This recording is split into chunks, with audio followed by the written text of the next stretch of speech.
Hey guys, Luke here, and I'm here to do a match review of the 2019 NRL Grand Final between the Roosters and the Raiders. Now, the Roosters, they ended up winning the game 14-8 now.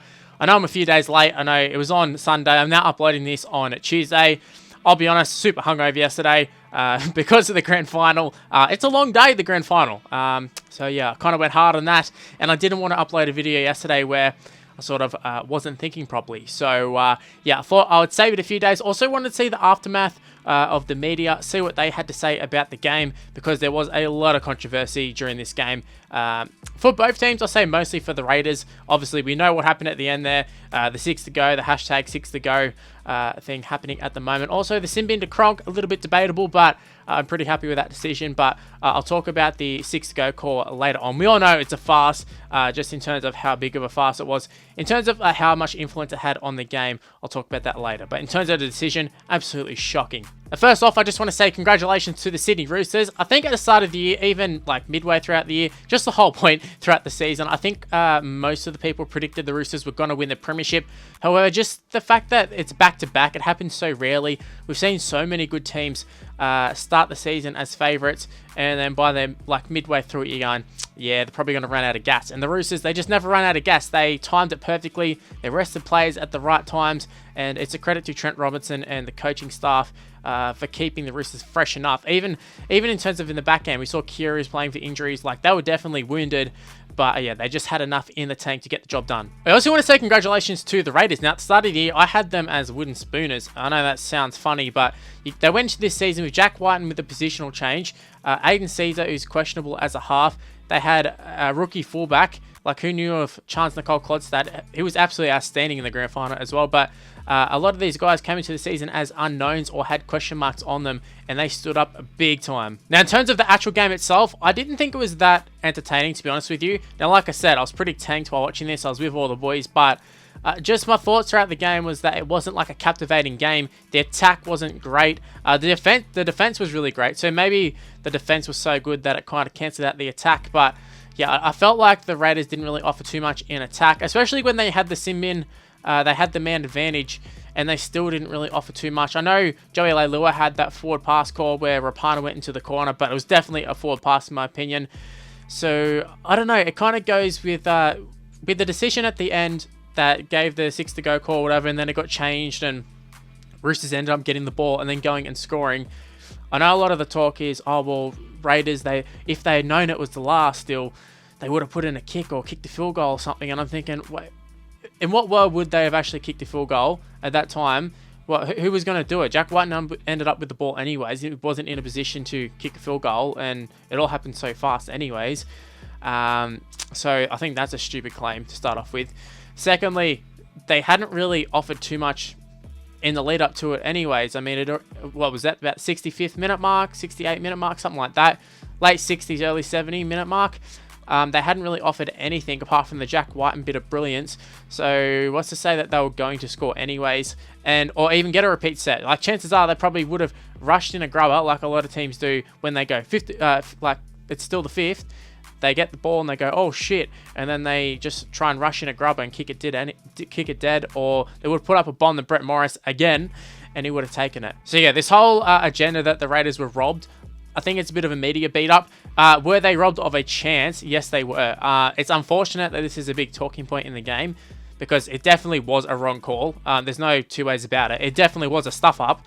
Just in terms of how big of a stuff up it actually was, I'm not sure, because at the end of the day, I do think Jared Croker did actually touch it. I don't think the Roosters deserved to have the 6 to go against them, but at the same time, the referee did make a call, and then they backed out of it like midway through the actual play. So it is very weird, and you're definitely right to blow up about it. But in terms of saying that, you know, the Roosters got given the game or whatever, like, the Roosters still had to go 90 meters to score, and they only scored because Joey Leilua was sort of bludging at marker, and Luke Keary took advantage of it and put Latrell Mitchell into space, and he still had to throw an incredible little flick pass. So it wasn't like the Roosters got handed it. They definitely had a lot of work to do, and the Raiders, they really didn't hit back well after that. So yeah, it is unfortunate. This is a big talking point in the game. However, I don't think it cost the Raiders the game.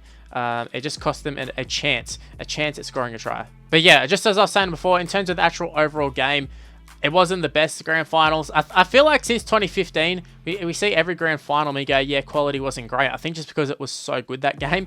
But now everything's sort of, in comparison to that one, it's so tame. But I mean, there was a lot of intensity in it. It was very tense. And I got to say, at times, I definitely thought the Raiders could go on and win it, especially when they got up to 8-all.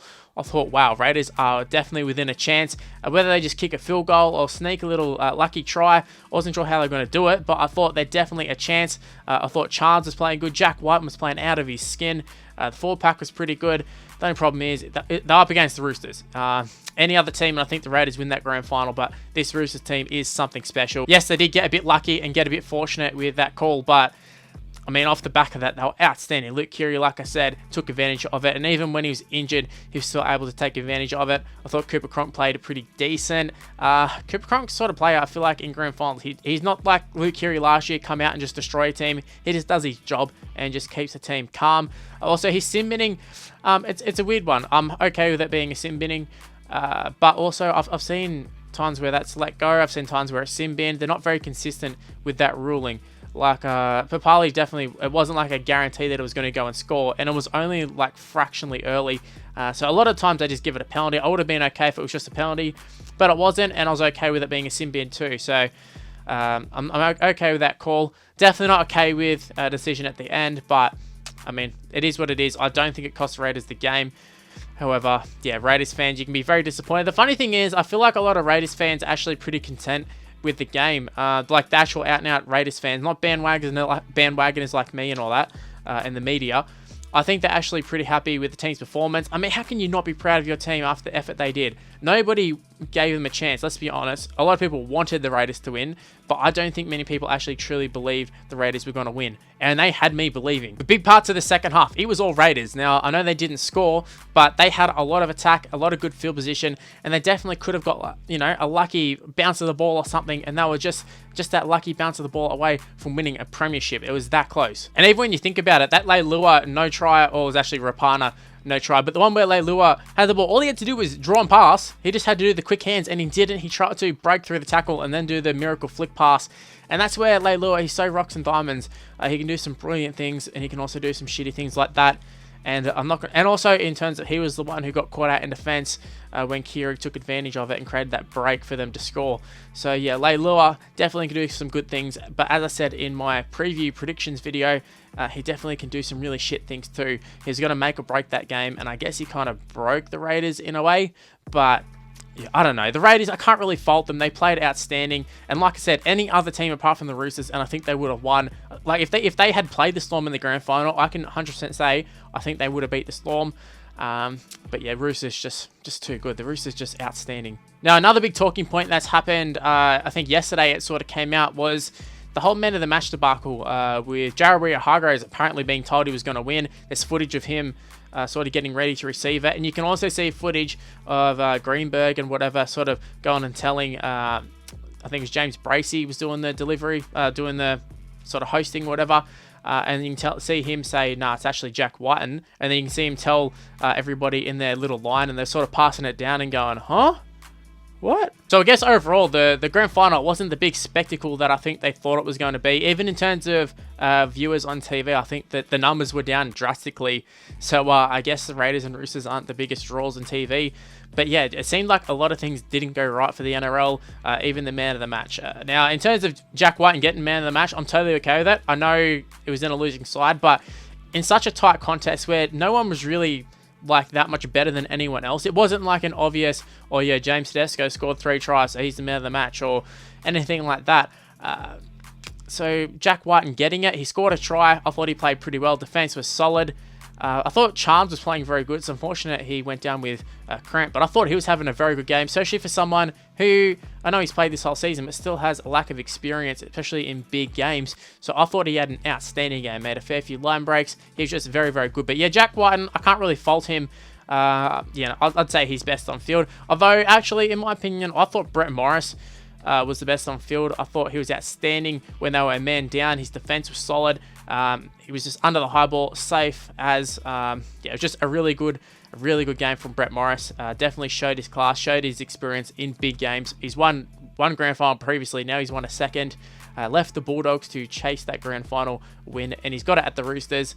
So yeah, I would have given it to him, but I suppose it seems weird to give a winger the man of the match to Clive Churchill. I don't even know if that's ever happened before, but yeah, Jack Whiten, man of the match in a losing side. It is questionable, but I don't think it's kind of like Cherry Evans a few years ago, where Cherry Evans got it in the losing side.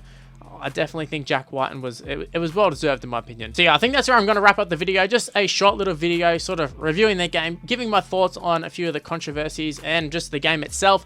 Hopefully you did enjoy the video. Make sure you leave in the comment section below what were your thoughts on the game. I think there's going to be a lot of people who are going to say that the Raiders were robbed, or that the Raiders, you know, were unlucky, or that the Roosters got handed the game, that sort of stuff. Just leave in the comment section below. I want to see what your thoughts are on this. Anyway, guys, that's all I got to say on the 2019 NRL Grand Final. Congratulations to the Sydney Roosters. Now, if you did happen to enjoy the video, make sure you go ahead and smash the like button and subscribe to the channel if you're new around here. Also, make sure to follow me on Twitter and Instagram. It's on the screen right now. It's Mr. Luke on YT. My Facebook page is also in the description below.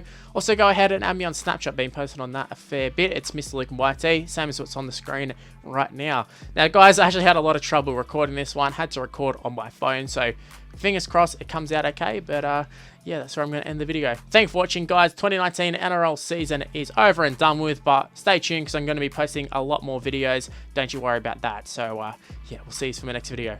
Bye, guys.